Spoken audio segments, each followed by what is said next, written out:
હવે વાત કરીએ આપણે પૂર્વ મધ્યકાલીન મૂર્તિકળા.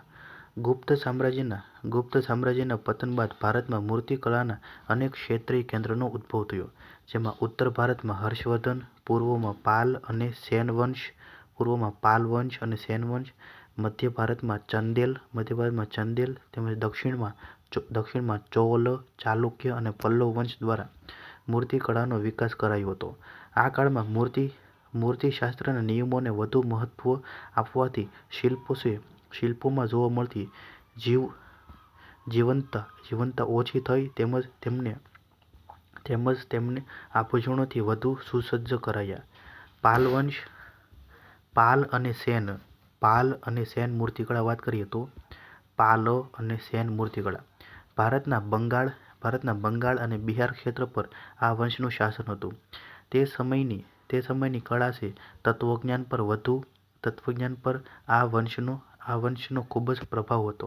તેથી જ તેને એક અલગ શૈલી તરીકે પણ ઓળખવામાં આવે છે. પાલ વંશ અને સેન વંશના શાસકોએ બૌદ્ધ ધર્મ અપનાવ્યો હોવાથી જેથી તેમની કળાના વિષયમાં મહાયાન, વજ્રયાન અને થેરવાદનો સમાવેશ થતો હતો. આ કળાના મુખ્ય કેન્દ્રો નાલંદા છે. નાલંદા પાસે આવેલું કુકરીહાર અને વિક્રમશિલા હતા. આ સાથે દક્ષિણી પૂર્વ એશિયા, નેપાળ, તિબેટ વગેરે સ્થળો સુધી આ કલા પ્રસરી હતી. પાલકાળમાં કાંસ્ય અને પથ્થરની મૂર્તિઓ વિકસી, જેમાં પાછળથી અલૌકિક શૃંગાર અને ઘરેણાં પર વધારે ભાર અપાયો હતો. પાલકાલીન મૂર્તિઓનું નિર્માણ ગયા બિહાર અને રાજમહલ જે વર્તમાન ઝારખંડમાંથી મળતા વાદળી અને કાળા રંગના મુલાયમ બેસાલ્ટ પથ્થરોથી થયું છે. પાલકાળની મૂર્તિ લખાણયુક્ત જોવા મળે છે, જેમાં તિથિનો પણ સમાવેશ કરાયો છે. પાલકાળની મૂર્તિઓ દેવ કેન્દ્રિત હતા, જેથી તેમાં લૌકિક વિષયનો પ્રભાવ જોવા મળે છે. પાલ શૈલી જે કાંસાની મૂર્તિઓ માટે ખૂબ જ પ્રસિદ્ધ હતી. પાલ શૈલી એ ગુપ્ત શૈલી જે સારનાથ સ્કૂલને મળતી આવે છે. પાલ શૈલી એ મૂર્તિમાં ઘરેણાં પર કરવામાં આવેલ બારીક કામ માટે સુપ્રસિદ્ધ છે. આ કળાના કેટલાક શ્રેષ્ઠ નમૂનાઓ નીચે મુજબ છે. એમાં ચાર હાથવાળા અવલોકિતેશ્વર જે ત્રિભંગા મુદ્રા, સિંહાસન પર બેઠેલી તારાની મૂર્તિ જે અભય મુદ્રા, બુદ્ધની મૂર્તિ જે અભય મુદ્રા અને બલરામની કાંસાની મૂર્તિ. પશ્ચિમ બંગાળમાં આવેલી દેવી ગંગાની મૂર્તિ જે ઝાડની નીચે કમળ પર હાથમાં પાણીનું વાસણ પકડીને ઊભેલી છે. હવે વાત કરીએ આપણે ચંદેલ એટલે કે ખજૂરાહો મૂર્તિકળા. આ મૂર્તિકળાનો વિકાસ 10મી થી લઈને 13મી સદી દરમિયાન ચંદેલ શાસકો દ્વારા કરવામાં આવ્યો. તેમણે ખજૂરાહોમાં મંદિરોની શૃંખલા બનાવી છે. ખજૂરાહો મંદિરમાં અનેક વિવિધતાવાળી માનવ મૂર્તિઓનું નિર્માણ કરવામાં આવ્યું છે. ખજૂરાહોમાં દેવી દેવતાઓ, તીર્થંકરોની અલંકૃત મૂર્તિઓ જોવા મળે છે. ઉદાહરણ તરીકે કંદારિયા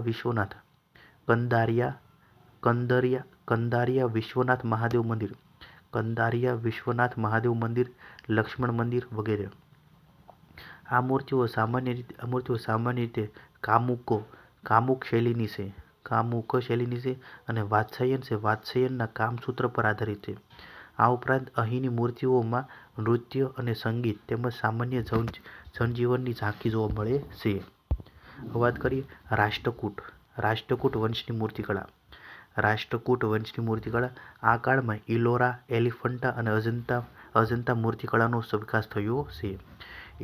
ઇલોરાની મૂર્તિઓ વાત કરીએ તો ઇલોરાની મૂર્તિઓ ઈસવીસન 5મીથી લઈને 11મી સદી દરમિયાન તૈયાર થયેલી ઇલોરાની ગુફાઓમાં મૂર્તિઓ પર્વતો છે. પર્વતોને આકાર આપીને બનાવવામાં આવેલી છે. અહીં કુલ 34 ગુફાઓ આવેલી છે. ઇલોરા છે ઇલોરા જે ઇલોરા એટલે કે વેરુળની બધી ગુફાઓની બહાર દ્વારપાળ છે. દ્વારપાળ સ્વરૂપે ગંગા યમુનાની મૂર્તિઓ બનાવવામાં આવી છે. આ ગુફામાં કૈલાસ પર્વત છે. કૈલાસ પર્વત ઉપાડતા રાવણના પ્રસંગનું વર્ણન ખૂબ જ રસપ્રદ છે. જેમાં રાવણ છે પોતાની તાકાતથી કૈલાસ પર્વત ધ્રુજાવી રહ્યો હોય તેવું દર્શાવાયું છે. કૈલાસ ગુફા છે કૈલાસ ગુફા જે મંદિરની બંને તરફ શિલ્પો આવેલા છે. જેમાં શિવની વિવિધ મૂર્તિઓ કોતરેલી છે. જેમાં કલ્યાણ સુંદર, ગંગાધર, દક્ષિણામૂર્તિ, ગજેન્દ્ર મોક્ષ, પછી લિંગોદ્ભવ વગેરે તથા ઇન્દ્રાણી, વૈષ્ણવી, બ્રાહ્મણી, વરાહી, કાર્તિકા, ચામુંડા, રુદ્રાણી એટલે કે સપ્તમાતૃકાના શિલ્પો જોવા મળે છે. રાવણ છે રાવણની ખાઈ છે ગુફા નંબર 14નું ચોપાટ રમતા શિવ, પાર્વતી અને શિવ તાંડવ તથા મહિષાસુર મર્દિનીનું શિલ્પ આકર્ષક છે. ગુફા નંબર 29 છે જેમાં ધુમર લેના ગુફામાં શિવ પાર્વતી છે. શિવ પાર્વતીના લગ્ન પ્રસંગોનું તેમજ શિવના અન્ય સ્વરૂપોનું નિરૂપણ થયેલું છે. ગુફા નંબર 32 છે જેમાં ઇન્દ્રસભા છે. ઇન્દ્રસભાના નામથી પ્રસિદ્ધ છે. આ ગુફામાં તીર્થંકરો છે. તીર્થંકરોની પ્રતિમાઓ કે જેમાં મહાવીર સ્વામી છે.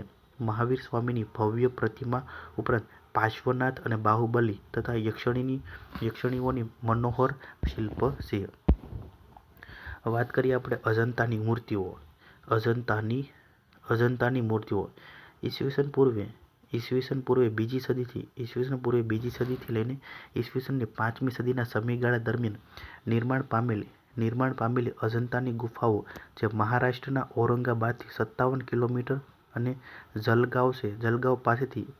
જલગાંવ પાસેના ફરદાપુરથી 6 કિલોમીટર દૂર આવેલી છે. આ ગુફાઓ છે વાઘોરા નદીના કિનારે અજંતા ગામ પાસે આવેલી હોવાથી અજંતા ગુફાઓ તરીકે ઓળખાય છે. અહીં કુલ 29 ગુફાઓ આવેલી છે. જે પૈકી 25 વિહાર ગુફા અને બાકીની 4 ચૈત્ય ગુફાઓ છે. આ ગુફામાં વાસ્તુકળા, શિલ્પકળા અને ચિત્રકળાનો સમન્વય જોવા મળે છે. વર્ષ 1951માં ભારત સરકારે અજંતાની ગુફાઓને રાષ્ટ્રીય ધરોહર તરીકે જાહેર કરી છે. ગુફા નંબર 1માં આ ગુફા છે વાકાટક રાજા હરિસેનના સમયમાં બનાવવામાં આવી હતી. આ ગુફામાં બૌદ્ધના જીવનની કથા અને તેની સાથે સંકળાયેલ વિવિધ પ્રાણીઓની મૂર્તિઓ જોવા મળે છે. ગુફા નંબર 4 આ ગુફામાં ઉપદેશ આપતા બૌદ્ધની વિશાળ મૂર્તિ અને ઉભેલી અવસ્થામાં રહેલા બોધિસત્વની મૂર્તિ આવેલી છે. ગુફા નંબર 6માં આ ગુફામાં શિક્ષણ આપતા બૌદ્ધની પ્રતિમા અને બોધિસત્વની મૂર્તિઓ આવેલી છે. ગુફા નંબર 7માં મૂર્તિકળાની વિવિધતાની બાબતમાં આ ગુફા સૌથી સમૃદ્ધ છે.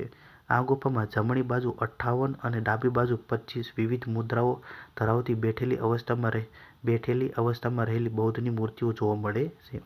ગુફા નંબર 19 આ ગુફામાં ઈસવીસન 5મી સદીની નાગરાજ અને તેમની પત્નીને દર્શાવતું શિલ્પ અહીંયા દર્શાવેલું છે. આ શિલ્પમાં બંને રાજસિંહાસન પર બેઠેલા દર્શાવ્યા છે અને દાસી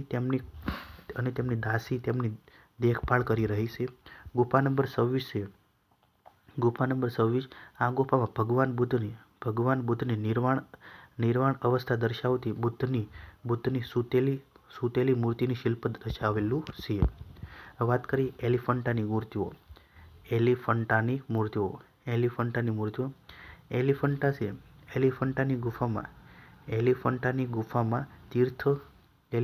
ગુફામાં તીર્થ મંદિર રાષ્ટ્રકૂટોનું એક મહત્વનું સ્મારક છે. યુનેસ્કો દ્વારા 1987માં વિશ્વ વિરાસત સ્થળની યાદીમાં સમાવેશ કરવામાં આવ્યો છે. એલિફન્ટાની ગુફાઓમાં શિવ, બ્રહ્મા, વિષ્ણુ, સૂર્ય, ઇન્દ્ર, ગણેશ અને સ્કંદ આદિ મૂર્તિઓ પણ જોવા મળે છે. ઉદાહરણ તરીકે શિવ છે, શિવની ત્રિમૂર્તિ અથવા મહેશ મૂર્તિ, શિવ ગંગાધર મૂર્તિ, નટરાજ જેવી મુખ્ય મૂર્તિઓ વગેરે છે. હવે વાત કરીએ આપણે ત્રિમૂર્તિ. 3 માથા ધરાવતી આ મહેશ મૂર્તિ ભગવાન શિવના 3 સ્વરૂપો દર્શાવે છે. આ મૂર્તિનો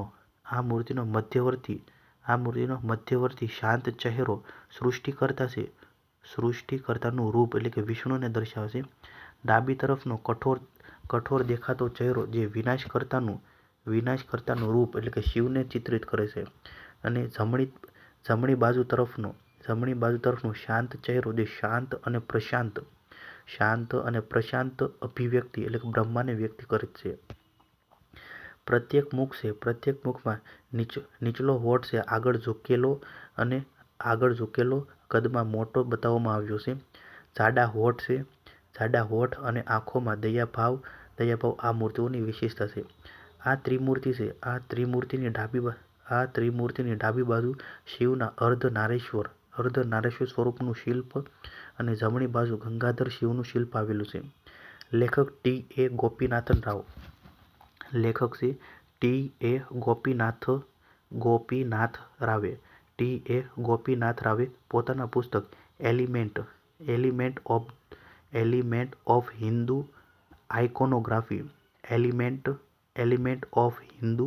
આઇકોનોગ્રાફીમાં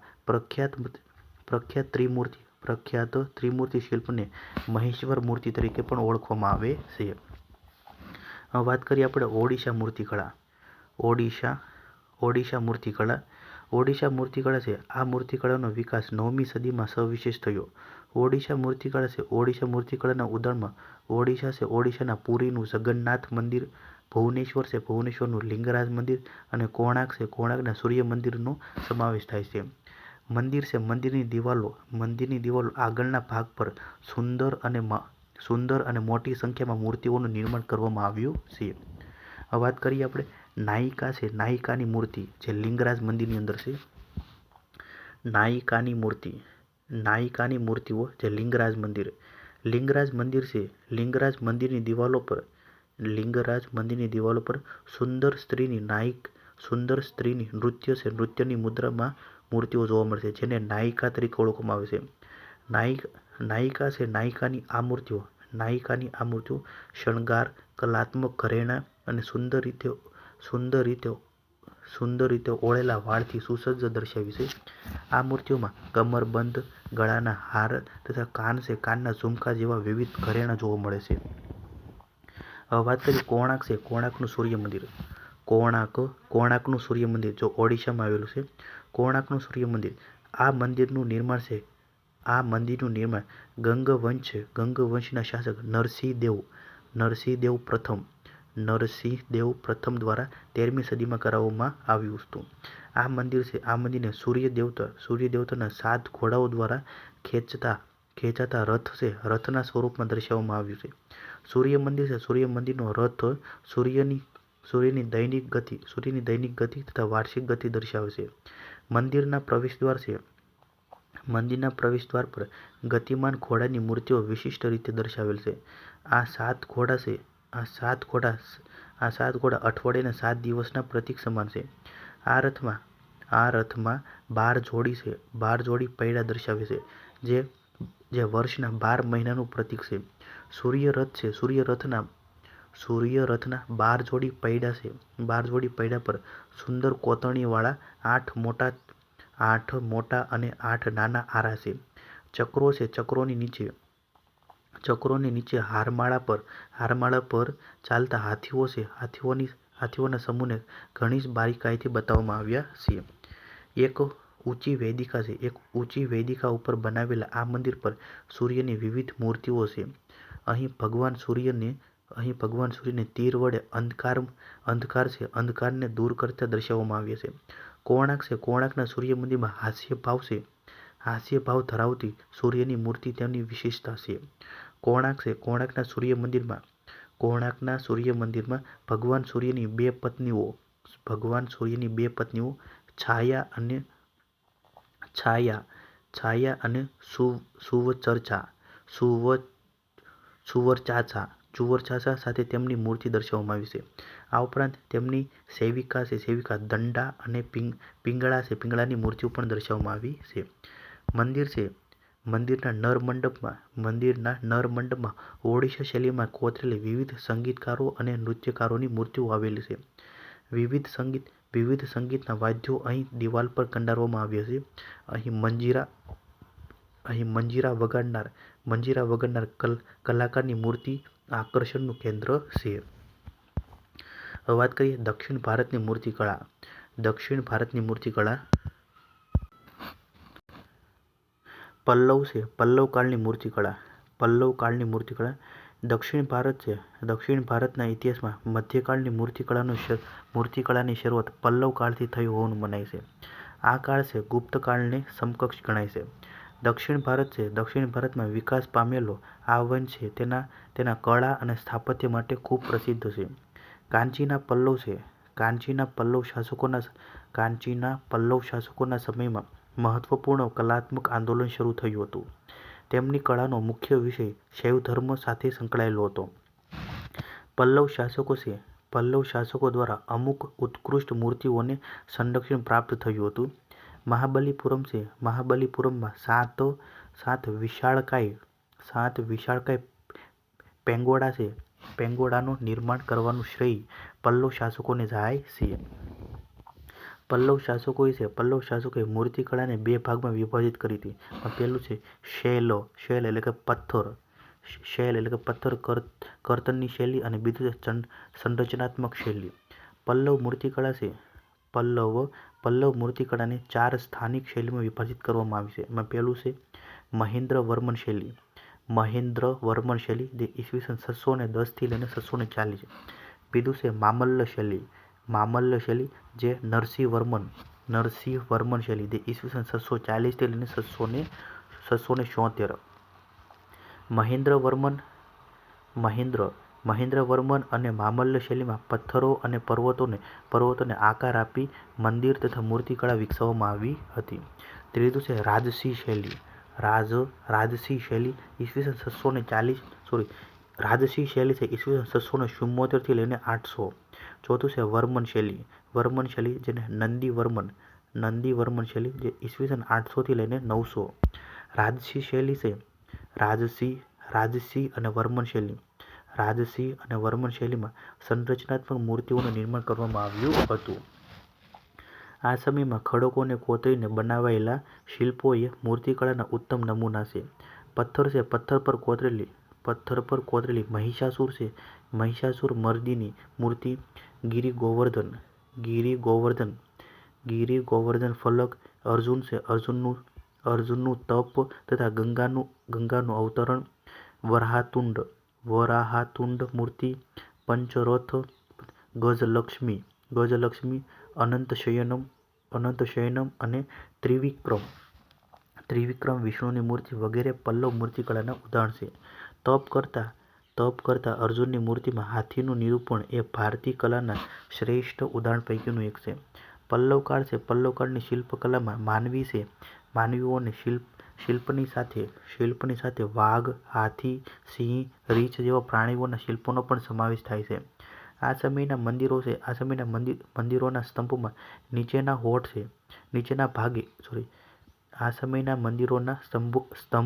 નીચેના ભાગે બેઠેલા સિંહના શિલ્પો કંડારેલા છે. ગંગાવતરણ શિલ્પમાં એક પગ પર તપ કરતા ભગીરથનું શિલ્પ તેમજ માનવ, દાનવ, દેવ, ગંધર્વ, હાથીઓ તથા હરણકથા શિલ્પકૃતિઓ કંડારેલી છે. વાત કરી મહિષાસુર મર્દિની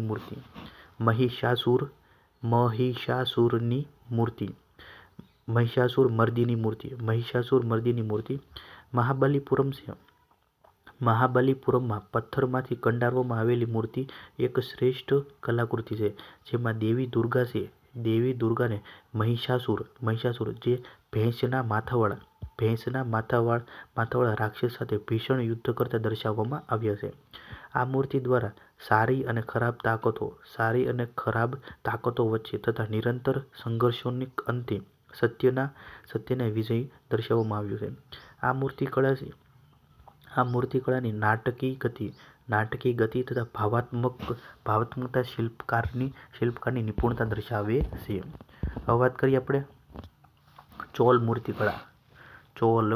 ચોલ મૂર્તિકળા 10મી થી લઈને 12મી સદી ચોલ કાંસ્યકલાનો સુવર્ણ યુગ ગણવામાં આવે છે. ચોલ વંશના શાસક ગંધરાદિત્યના રાણી સેમબિયાન મહાદેવી આ કળાના પ્રમુખ આશ્રયદાતા હતા. ચોલ મંદિરોમાં સર્વોચ્ચ કક્ષાએ તંજાવુરનું બૃહદેશ્વર મંદિર છે, જેની મૂર્તિમાં ચિત્રિત રૂપરેખાઓ, નિયત મુદ્રાઓ, ઉત્તમ અલંકરણ, ભવ્ય ચહેરો અને થોડીક જીવંતતા સ્પષ્ટ થાય છે, જે કલાકૃતિની સૌમ્યતામાં વૃદ્ધિ કરે છે. ચોલ મૂર્તિકળા શ્રીલંકા, જાવા, સુમાત્રા સુધી વિસ્તરી હતી.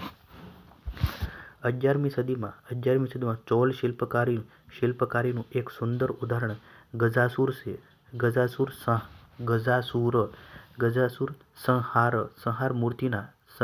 સંહાર મૂર્તિના રૂપમાં શિવનું શિલ્પ કોતરેલું છે. 13મી સદીમાં ચોલ કળામાં ભૂદેવીને વિષ્ણુની પત્નીના રૂપમાં દર્શાવી મૂર્તિના રૂપમાં ચિત્રણ કરવામાં આવી. તે એક કમળના આધાર પર આકુંચિત મુદ્રામાં મનોહારી રૂપમાં ઊભા છે. તેમના જમણા હાથમાં કુમુદિની એટલે કે સફેદ કમળનું એક પુષ્પ છે અને ડાબો હાથ દોલહસ્ત મુદ્રામાં છે. 11મી-12મી સદીથી નટરાજની ધાતુની પ્રતિમાઓની રચના વિશેષ પ્રચલિત થઈ. જે પૈકી ચિત્તૂર જિલ્લાના તિરુવલંગાડુમાંથી પ્રાપ્ત નટરાજની કાંસાની મૂર્તિ ભારતીય ધાતુ મૂર્તિકલા નિર્માણના ઉત્કૃષ્ટ નમૂનારૂપ છે. આ ઉપરાંત સેમબિયન મહાદેવીની મૂર્તિ, કલ્યાણ સુંદર મૂર્તિ, કાલિયામર્દનની કાંસ્ય મૂર્તિ, ચેન્નઈના મદ્રાસના મ્યુઝિયમમાં સંગ્રહિત શ્રીરામની ધાતુની મૂર્તિ પણ ચોલ શૈલીનું ઉત્તમ ઉદાહરણ છે. હવે વાત કરીએ આપણે નટરાજની મૂર્તિની વિશેષતાઓ. શિવની નૃત્ય કરતી સ્થિતિ લૌકિક દુનિયાના અંત સાથે જોડાયેલી છે. શિવના તાંડવના બે સ્વરૂપો રુદ્ર તાંડવ અને આનંદ તાંડવ છે. આ મૂર્તિમાં શિવજીના નૃત્યની વિવિધ અંગભંગિમાઓનું સુંદર નિરૂપણ જોવા મળે છે, જે પોતાની ધૂન અને સમતોલનની દ્રષ્ટિએ અદ્વિતીય ગણાય છે. તેના 4 હાથ છે. તેના 4 હાથમાંથી ઉપરના જમણા હાથમાં સર્જનનું પ્રતીક ડમરું અને ઉપરના ડાબા હાથમાં વિનાશનું પ્રતીક અગ્નિ છે. નીચેનો જમણો હાથ અભય મુદ્રામાં છે, જે ભક્તોને નિર્ભયતાના આશીર્વાદ આપે છે. નીચેનો ડાબો હાથ પગ પર દર્શાવ્યો છે, જે મોક્ષ માર્ગનું નિરૂપણ કરે છે. જમણા પગની નીચે અજ્ઞાનતા છે. અજ્ઞાનતાના પ્રતીક એવા વામનને દર્શાવવામાં આવ્યો છે. આ મૂર્તિમાં શિવ જમણા પગ પર સંતુલિત સ્થિતિમાં છે, જ્યારે ડાબો પગ ભુજંગત્રસિતા મુદ્રામાં છે, જે ભક્તના મનમાં ઉત્પન્ન થયેલા ભ્રમ કે માયાને દૂર કરે છે. શિવના એક કાનમાં પુરુષનું કુંડળ અને બીજા કાનમાં સ્ત્રીની બુટી છે, જે તેના અર્ધનારીશ્વર સ્વરૂપ છે. શિવની જટા છે, શિવની જટા વહેતી ગંગાનું પ્રતીક છે. શિવને વીંટળાયેલો સાપ છે જે કુંડલી છે, કુંડલીની શક્તિનું પ્રતીક છે. આ મૂર્તિ છે પ્રકાશના એક આભામંડળથી ઘેરાયેલી, જે સમયના અનંત ચક્રનું પ્રતીક છે. નોંધ છે ભારત સરકારના સાંસ્કૃતિક મંત્રાલયની વેબસાઇટ મુજબ વર્તમાનમાં નટરાજની કાંસાની મૂર્તિ છે નેશનલ મ્યુઝિયમ નવી દિલ્હી ખાતે સંગ્રહિત છે. ભારત સરકારના અણુ ઉર્જા વિભાગ દ્વારા સ્વિટ્ઝરલેન્ડના મેયરીન ખાતે આવેલા European Organisation for Nuclear Research CERN ને આ મૂર્તિની પ્રતિકૃતિ ભેટ સ્વરૂપે આપવામાં આવી છે. વર્તમાનમાં તેને CERNના કેમ્પસમાં સ્થાપિત કરવામાં આવી છે. વાત કરીએ આપણે ચાલુક્ય વંશની મૂર્તિકળા. ચાલુક્ય વંશની મૂર્તિકળા. આ મૂર્તિનો શાસનકાળ દરમિયાન ભારતના સુવર્ણ યુગ તરીકે ઓળખાય છે. ચાલુક્ય કાળમાં મૂર્તિકળાના વિકાસ દરમિયાન મંદિરોની સજાવટ અને ગુફા તેમજ સ્તંભોનું નિર્માણ થયેલું છે, જેના મુખ્ય ચાર કેન્દ્રો બાદામી, એહોલ, પટ્ટદકલ અને મહાકૂટ હતા. આ કાળની મૂર્તિઓ વિશાળકાય છે અને ગુફા સ્થાપત્યમાં જોવા મળે છે. આ ગુફાઓ હિન્દુ દેવી દેવતાઓની મૂર્તિઓ માટે જાણીતી છે. પટ્ટદકલ મૂર્તિઓમાં કૈલાસ પર્વત ઉઠાવતા રાવણની મૂર્તિ વિશેષ મહત્વ ધરાવશે. ઉદાહરણ તરીકે વિરૂપાક્ષ મંદિરમાં પ્રેમી યુગલ અને દ્વારપાળની મંદિર છે. મંદિરની છત પર બનેલી સૂર્યની મૂર્તિ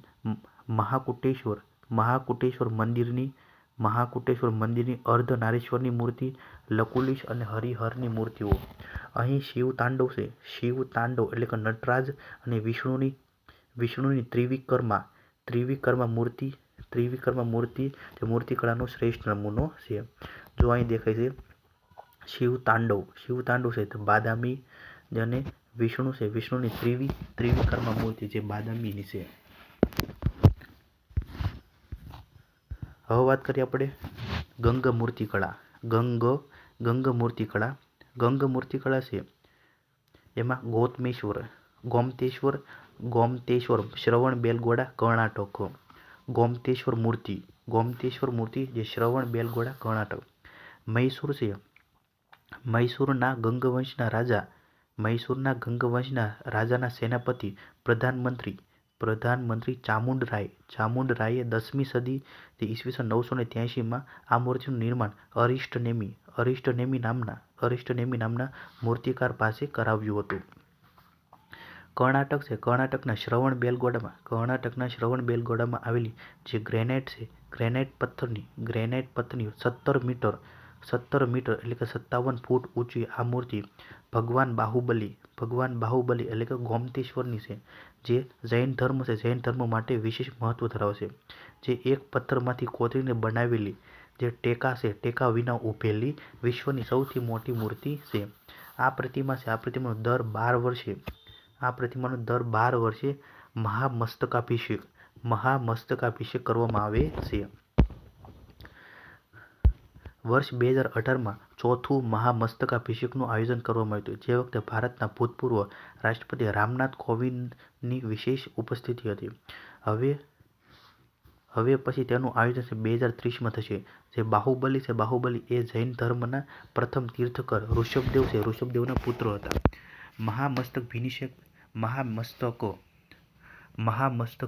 મહામસ્તકાભિષેકની શરૂઆત વર્ષ 1982માં થઈ હતી. ત્યારબાદ તેનું વર્ષ 1995, 2007 અને 2018માં તેનું આયોજન થયું હતું. હવે 2030માં થશે. હવે વાત કરીએ આપણે મધ્યકાળની મૂર્તિકળા. પ્રાચીન કાળમાં મૂર્તિકળા તેના સર્વોચ્ચ શિખર પર હતી, પરંતુ મધ્યકાળ દરમિયાન થયેલા વિદેશી આક્રમણના કારણે આ મૂર્તિકળા પર વિપરીત અસર થઈ હતી. વિદેશી આક્રમણકારીઓ દ્વારા પ્રાચીન કાળની મૂર્તિઓનો નાશ કરવામાં આવ્યો હતો. આમ છતાં આ સમયગાળા દરમિયાન કેટલાક ક્ષત્રિય રાજવંશો દ્વારા પોતાના સ્તરે મૂર્તિકળાને જીવંત રાખવાનો પ્રયત્ન કરવામાં આવ્યો હતો. આ સમયગાળાને મૂર્તિકળાની દ્રષ્ટિએ મુખ્યત્વે સલ્તનત કાળની મૂર્તિકળા, પછી મુઘલ કાળ છે, મુઘલ કાળની મૂર્તિકળા તેમજ ક્ષેત્રીય મૂર્તિકળા, ક્ષેત્રીય મૂર્તિકળા એમ 3 ભાગમાં વહેંચવામાં આવે છે. વાત કરીએ આપણે સલ્તનત કાળની મૂર્તિકળા. ભારતમાં મુસ્લિમોના આગમન પહેલા ભારતીય મૂર્તિકળા પોતાની ઉચ્ચ અવસ્થામાં હતી. આ સમયગાળામાં ભારતીય મૂર્તિકળાને સૌથી વિનાશક અસર થઈ હતી. મુહમ્મદ ઘોરી તથા કુતુબુદ્દીન ઐબક દ્વારા કરવામાં આવેલ આક્રમણ દરમિયાન દિલ્હી, આગ્રા, અજમેર વગેરે સ્થળોએ આવેલી પ્રાચીન ધાર્મિક સ્થળોની મૂર્તિઓનો વિનાશ કરવામાં આવ્યો હતો. સલ્તનત કાળ દરમિયાન મંદિરોનો સંપૂર્ણ અથવા અંશતઃ વિનાશ કરવામાં આવ્યો અને મંદિર તથા મૂર્તિના નિર્માણ પર પ્રતિબંધ મૂકવામાં આવ્યો હતો, જેથી ઉત્તર ભારતમાં મૂર્તિકળાનો વિકાસ અટકી ગયો હતો. વાત કરીએ મુઘલ કાળ છે, મુઘલ કાળની મૂર્તિકળા. સલ્તનત કાળ દરમિયાન મૂર્તિકળાનો વિકાસ અટકી ગયા બાદ મુઘલ કાળ છે. મુઘલ કાળમાં વાસ્તુકળાના ભાગરૂપે મૂર્તિકળાનો નાના પાયે પ્રારંભ થયો. મુઘલ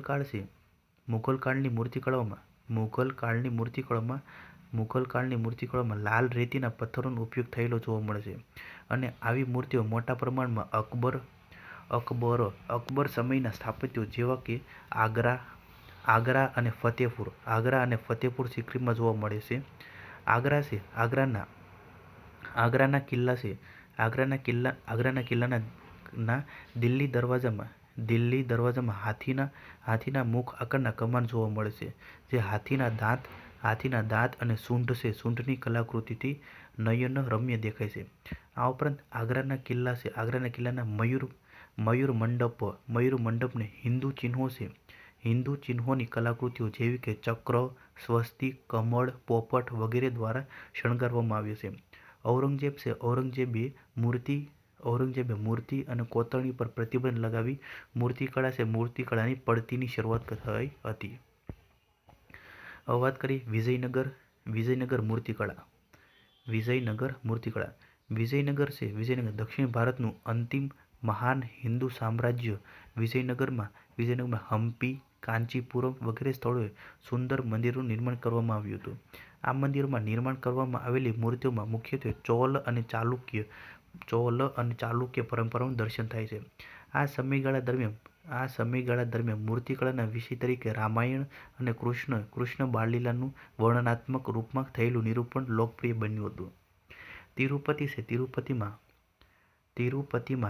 તિરુપતિમાં રાજા કૃષ્ણદેવરાયની તેમની 2 રાણીઓ તિરુમાલા અને ચિત્રદેવી સાથેની આબેહૂબ આકારની કાંસાની મૂર્તિ તે સમયનો શ્રેષ્ઠ નમૂનો છે. ચિદમ્બરમ મંદિરના ગોપુરમમાં બનાવવામાં આવેલી કૃષ્ણદેવરાયની મૂર્તિ એ તે સમયની મૂર્તિકળાનો ઉત્તમ નમૂનો છે. વિશેષ આકૃતિમાં વિશેષ નકશીકામ જોવા મળે છે, જેનો મુખ્ય વિષય છે વૈદિક ધર્મ છે. ઉદાહરણ તરીકે મોહિની કલાકૃતિ જે ચેન્નાકેશવ મંદિર અને ગોવર્ધનધારી કૃષ્ણ. હવે વાત કરીએ નાયક મૂર્તિકળા. 17મી સદીના તંજાવુરના નાયકો દ્વારા આ મૂર્તિકળાને સંરક્ષણ આપવામાં આવ્યું હતું. આ મૂર્તિકળાના ઉત્કૃષ્ટ નમૂના ત્રિચિનાપલ્લી છે. ત્રિચિનાપલ્લીના શ્રીરંગમ મંદિરમાં જોવા મળે છે, જ્યાં સ્તંભોને આધાર આપતા ઘોડાઓની મૂર્તિઓ જાણે જીવંત હોય તેનું પ્રતિમાન છે. હોયસળ મૂર્તિકળા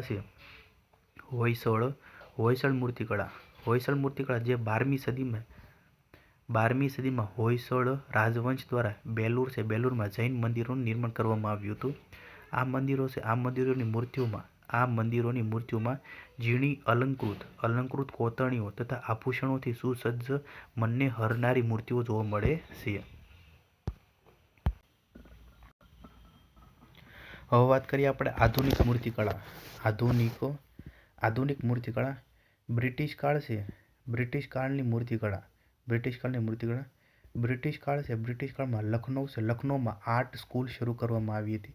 ત્યારબાદ તે મૂર્તિકળાના પ્રસિદ્ધ કેન્દ્ર તરીકે ઉભરી આવ્યું. કોલકાતા છે, કોલકાતામાં ભારતીય અને વિદેશી શૈલીમાં મૂર્તિનું નિર્માણ થયું. બંગાળ, ઉત્તર પ્રદેશ, પંજાબ, મુંબઈ, જયપુર, ગ્વાલિયર અને મદ્રાસ છે, મદ્રાસ આ સમયના પ્રમુખ મૂર્તિકળાના કેન્દ્રો છે. હવે વાત કરીએ સ્ટુકો કલા. સ્ટુકો કલા, જેનો શાબ્દિક અર્થ લેપ અથવા પ્લાસ્ટર એવો થાય છે.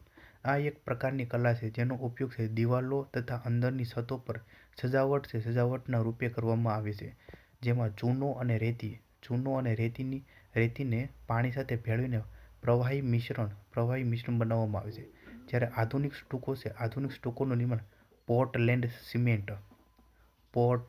Portland cement, plaster of Paris તેમજ પાણીને મિશ્રિત કરી તેમાંથી બનાવવામાં આવે છે તથા સુકાયા બાદ તે કઠોર થઈ જાય છે. ભારતીય સ્થાપત્યમાં સ્ટુકોનો પ્રયોગ મૂર્તિ નિર્માણમાં કરવામાં આવે છે. પ્રાચીન સમયમાં સ્ટુકો કલા જે ગાંધાર ક્ષેત્ર એટલે કે પેશાવર અને ઉત્તરી પાકિસ્તાનમાં જોવા મળી હતી. નાલંદા અને વિક્રમશિલા વિદ્યાલયોને મૂર્તિકલામાં સ્ટુકોનો વ્યાપક સ્તરે પ્રયોગ કરવામાં આવતો હતો. હવે વાત કરીએ સ્વતંત્રતા બાદની મૂર્તિકળા. મેં વાત કરી સ્ટેચ્યુ ઓફ યુનિટી. આઝાદ ભારતના પ્રથમ નાયબ વડાપ્રધાન અને પ્રથમ ગૃહપ્રધાન એવા સરદાર વલ્લભભાઈ પટેલે ભારતના 562 દેશી રજવાડાઓનું વિલીનીકરણ કરીને અખંડ ભારત બનાવવાનું ભગીરથ કાર્ય પૂરું પાડ્યું હતું. એકતા અને અખંડિતતાના દ્રઢ આગ્રહી એવા લોખંડી પુરુષ સરદાર વલ્લભભાઈ પટેલની ભવ્ય પ્રતિમા એટલે કે સ્ટેચ્યુ ઓફ યુનિટી વર્ષ 2013માં ગુજરાતના તત્કાલીન મુખ્યમંત્રી નરેન્દ્ર મોદી દ્વારા આ સ્મારકનો શિલાન્યાસ કરવામાં આવ્યો હતો. જ્યારે 31 ઓક્ટોબર 2018ના રોજ સરદાર વલ્લભભાઈ પટેલની જન્મજયંતિ અવસર પર વડાપ્રધાન નરેન્દ્ર મોદી દ્વારા આ સ્મારકનું લોકાર્પણ કરવામાં આવ્યું હતું. સ્ટેચ્યુના નિર્માણ માટે વર્ષ 2011માં સરદાર વલ્લભભાઈ પટેલ રાષ્ટ્રીય એકતા ટ્રસ્ટની સ્થાપના કરવામાં આવી હતી. આ ટ્રસ્ટ દ્વારા પ્રતિમાના નિર્માણ માટે દેશભરના ખેડૂતો પાસેથી લોખંડ એકઠું કરવામાં આવ્યું હતું. નર્મદાના કેવડિયા કોલોની જે સરદાર સરોવરથી લગભગ 3 કિલોમીટર દૂર છે, જે સાધુ બેટ પર આવેલા આ સ્મારકનું નિર્માણ રામ વાનજી સુથાર દ્વારા કરવામાં આવ્યું હતું. 182 મીટર એટલે કે 597 ફૂટ ઊંચી સ્ટેચ્યુ ઓફ યુનિટી એ વિશ્વની સૌથી ઊંચી પ્રતિમાનો રેકોર્ડ ધરાવતી જે ચીનની 153 મીટર ઊંચા સ્પ્રિંગ ટેમ્પલ બુદ્ધાનો રેકોર્ડ તોડ્યો છે. સ્ટેચ્યુ ઓફ યુનિટી અમેરિકા છે, ન્યૂયોર્કની સ્ટેચ્યુ ઓફ લિબર્ટી જે 93 મીટરથી લગભગ બમણી ઊંચાઈ અને રિયો ડી જાનેરોની the Statue of Christ the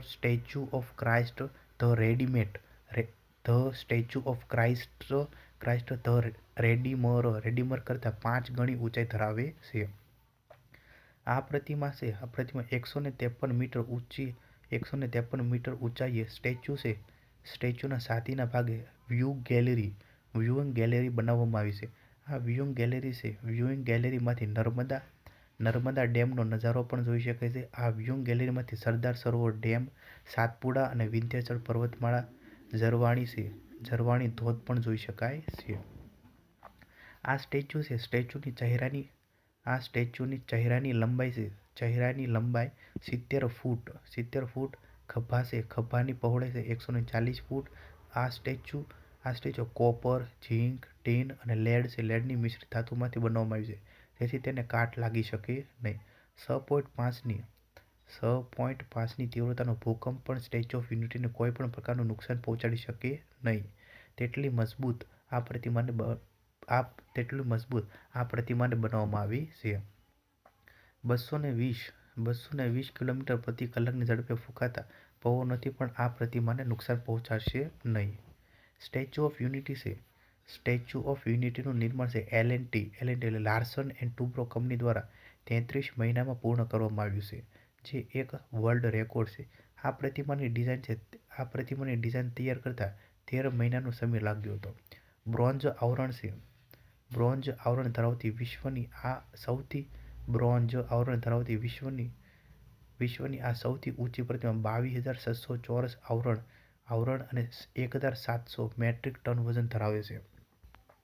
Statue of unity છે. સ્ટેચ્યુ ઓફ યુનિટીની પ્રતિમા 3 સ્તરમાં બનાવવામાં આવી છે. સૌથી અંદરનું સ્તર છે RCCનું બનેલું છે, જે સ્ટેચ્યુના હૃદયના ભાગ સુધીનું એટલે કે 127 મીટર ઊંચું છે. સ્ટેચ્યુનું બીજું સ્તર છે સ્ટીલ સ્ટ્રક્ચરનું. સ્ટીલ સ્ટ્રક્ચરનું અને સૌથી બહારનું ત્રીજું સ્તર છે કાંસ્ય એટલે કે બ્રોન્ઝનું, જે 8 મિલીમીટરના આવરણથી બનેલું છે. સ્ટેચ્યુ ઓફ યુનિટી છે. સ્ટેચ્યુ ઓફ યુનિટીનું નિર્માણ એટલે વિશ્વમાં એકતા અખંડિતતાનો સંદેશ આપવાની સાથે એક ભારત શ્રેષ્ઠ ભારતના મંત્રની પ્રતીતિ કરે છે. આ ઉપરાંત દેશભરના ગામડાઓની માટીઓમાંથી નિર્મિત વોલ ઓફ યુનિટીનું નિર્માણ સ્ટેચ્યુ ઓફ યુનિટીના પરિસરમાં કરવામાં આવ્યું છે. અહીં Arogya Kutir, cactus garden, children nutrition park, Ekta mall, Ekta cruise service, Ekta nursery, Khalwani ઇકોટુરિઝમ,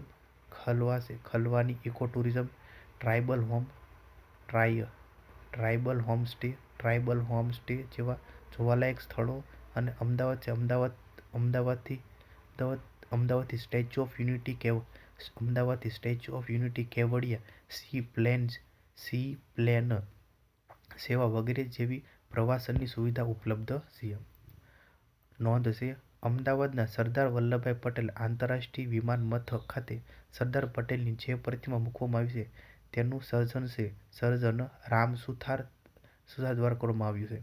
ભારતમાં વર્ષ 2014થી દર વર્ષે 31 ઓક્ટોબર સરદાર પટેલની જન્મજયંતિને રાષ્ટ્રીય એકતા દિવસ તરીકે ઉજવવામાં આવશે.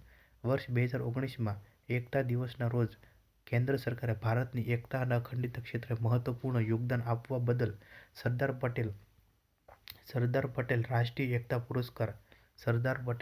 એકતા પુરસ્કાર નામે એવા સર્વોચ્ચ નાગરિક પુરસ્કારની જાહેરાત કરી હતી. હવે વાત કરીએ આપણે શહીદ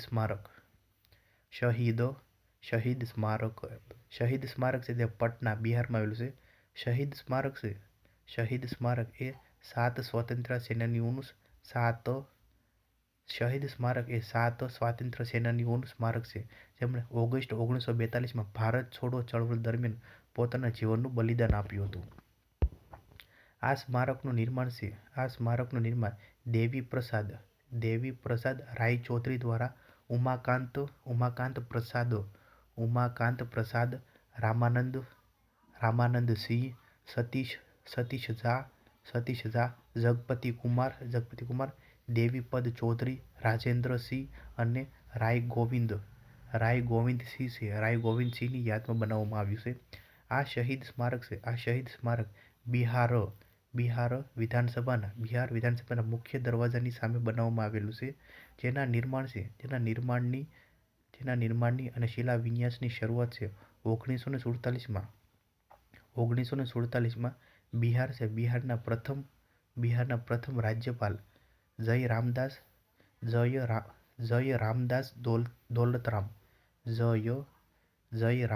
દૌલતરામ દ્વારા થયું. શહીદોની મૂર્તિઓ ઇટલીમાં બનાવવામાં આવી હતી. હવે વાત કરી શ્રી રામ સ્ટેચ્યુ અયોધ્યા. શ્રી રામ સ્ટેચ્યુ અયોધ્યા છે, જે ઉત્તર પ્રદેશમાં સરયૂ નદીના કિનારે ભગવાન શ્રીરામની 221 મીટર ઊંચી મૂર્તિ બનાવવામાં આવશે, જેમાં ભગવાન શ્રીરામની મૂર્તિની ઊંચાઈ 151 મીટર છે, તથા મૂર્તિ ઉપર 20 મીટર ઊંચું સત્ર અને 50 મીટરનો 50 મીટરનો પીઠિકા બનાવવામાં આવશે. આમ આ મૂર્તિ છે, મૂર્તિની કુલ લંબાઈ, આ મૂર્તિની કુલ ઊંચાઈ છે 221 મીટર થશે. આદિયોગની પ્રતિમા, આદિયોગની પ્રતિમા છે કોઈમ્બતુર તે તમિલનાડુ ખાતે છે. ભગવાન શંકરની આદિયોગ પ્રતિમા છે. આદિયોગ પ્રતિમા 112 ફૂટ ઊંચી છે. તેની ડિઝાઇન છે સદગુરુ જગ્ગી વાસુદેવ દ્વારા બનાવવામાં આવી હતી. આ પ્રતિમા છે કોઈમ્બતુરમાં છે અને યોગ પ્રત્યેની લોકોને જાગૃત કરી પ્રેરણા પૂરી પાડે છે. તિરુવલ્લુર મૂર્તિ જે કન્યાકુમારી ખાતે આવેલું છે. તિરુવલ્લુર મૂર્તિ છે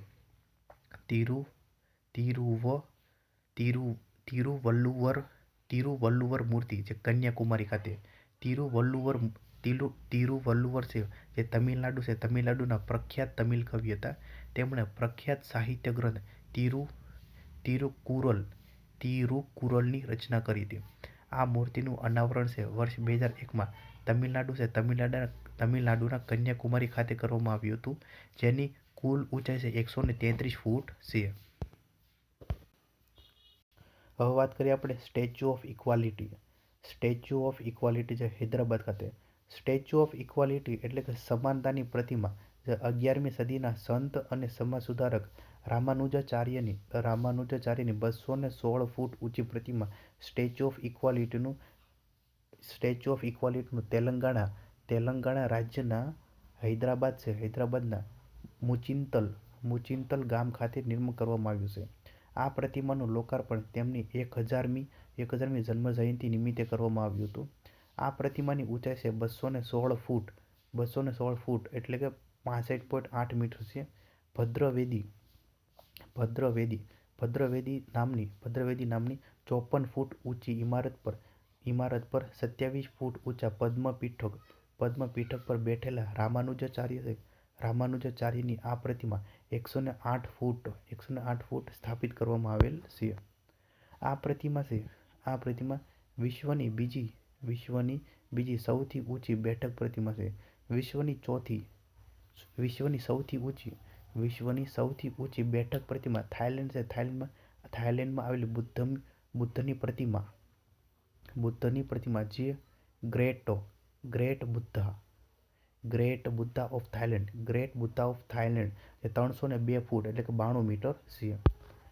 આ પ્રતિમા રામાનુજાચાર્ય છે. રામાનુજાચાર્ય પવિત્ર ધ્વજ ત્રિદંડમનું વહન કરી રહ્યા છે. અહીં વૈદિક ડિજિટલ લાઇબ્રેરી અને સંશોધન કેન્દ્ર, પ્રાચીન ભારતીય ગ્રંથો, થિયેટર અને વિવિધ કાર્યોની વિગતો આપતી શૈક્ષણિક ગેલેરીનું નિર્માણ કરવામાં આવ્યું છે. આ પ્રતિમા સોનું, ચાંદી, તાંબુ, પિત્તળ અને જસત જે પંચ ધાતુની બનેલી છે. આ પ્રતિમાની કલ્પના અને શિલાન્યાસ સંત રામાનુજાચાર્ય આશ્રમના ચિન્નાજીયર સ્વામી દ્વારા કરવામાં આવી હતી. આ પ્રતિમાની ચારે તરફ 108 દિવ્ય દેશમ જે સુશોભિત રીતે કોતરેલા મંદિરો આવેલા છે. આ સંપૂર્ણ પ્રોજેક્ટ સ્થપતિ ડી.એન.વી.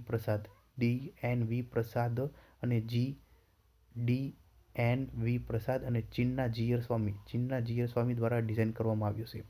આ ઉપરાંત સ્વામી રામાનુજાચાર્યને સમર્પિત જમ્મુ કાશ્મીરના શ્રીનગરમાં શુરયાર મંદિરમાં શ્રી યદુગીરી યતિરાજ મઠ દ્વારા નિર્મિત સ્ટેચ્યુ ઓફ પીસ જે શાંતિની પ્રતિમા આવેલી છે. હવે વાત કરીએ આપણે બિહાર છે. બિહારમાં આવેલું સ્ટેચ્યુ ઓફ બુદ્ધા.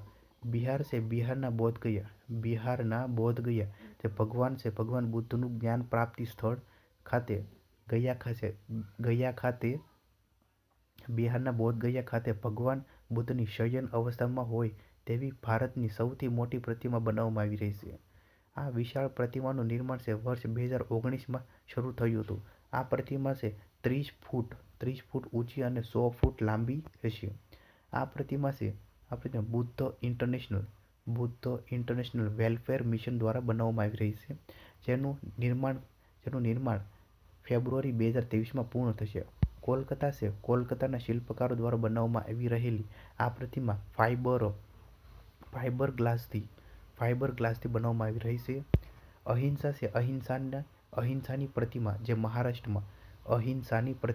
મહારાષ્ટ્રમાં જૈનોના પ્રથમ તીર્થંકર ઋષભદેવની આ પ્રતિમા મહારાષ્ટ્રમાં નાસિકના માંગી તુંગી ખાતે આવેલી છે. તે વિશ્વની સૌથી ઊંચી જૈન પ્રતિમા છે, જેને ગિનીસ બુક ઓફ વર્લ્ડ રેકોર્ડમાં સામેલ કરવામાં આવી છે. આ પ્રતિમા 113 ફૂટ એટલે કે 34.44 મીટર ઊંચી છે અને તે માંગી તુંગી ટેકરીઓમાંથી કોતરવામાં આવી છે, જેને જૈનો દ્વારા પવિત્ર માનવામાં આવે છે. સમૃદ્ધતાની પ્રતિમા જે કર્ણાટક ખાતે આવેલ છે. વિજયનગર સામ્રાજ્યના સામંત શાસક શ્રીનાદ પ્રભુ કેમ્પેગૌડાને સમર્પિત સ્ટેચ્યુ ઓફ પ્રોસ્પેરિટી એટલે કે સમૃદ્ધતાની પ્રતિમા જે કર્ણાટકના બેંગલુરુ શહેર ખાતે આવેલી છે. તેમણે 1537માં બેંગલુરુ શહેરની સ્થાપના કરી હતી. શ્રીનાદ પ્રભુ કેમ્પેગૌડા એ વિજયનગર સામ્રાજ્ય પર 46 વર્ષ શાસન કર્યું હતું. આ રીતે આ ભારતની જે મૂર્તિકળા છે કમ્પ્લીટ થાય છે. Thank you.